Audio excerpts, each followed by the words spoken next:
So what could have prompted today's devastating shooting? One can only guess, and tonight we talked to a former police officer who specializes in human behaviors and deception to tap into the mind of a killer.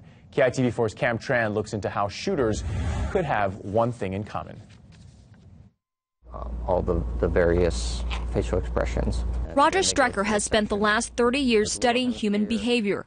As a threat assessor for the Department of Homeland Security and a former Honolulu police officer, he divulges the inner thinkings and emotions of criminals. This former McCully resident has studied some of the worst mass shootings in U.S. history, and he says the gunmen have similarities.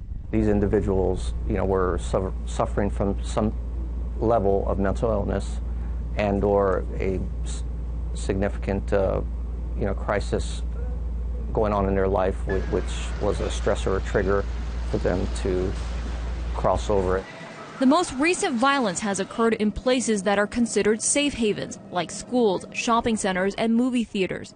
Strecker says mass shooters tend to pick places where people would be most vulnerable.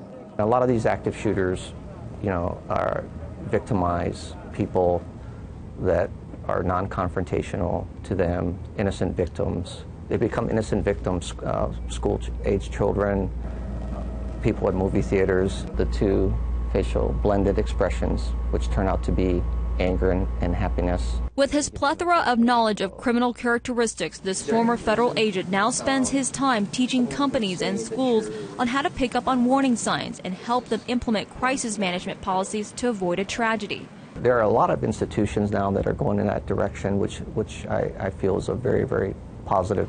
As for those of us in the public, the best advice Strecker has to prevent another mass shooting is to look out for each other.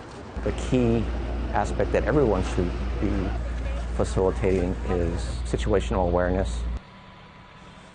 In the Connecticut and Oregon shootings, the gunman committed suicide. Strecker says the gunmen know they only have a short amount of time before police arrive and says the shooters take their own lives to avoid prosecution or being taken down by force. And those who don't take their own lives tend to have suicidal tendencies. Back to you. All right, Cam Tran in the newsroom tonight. Thank you, Cam.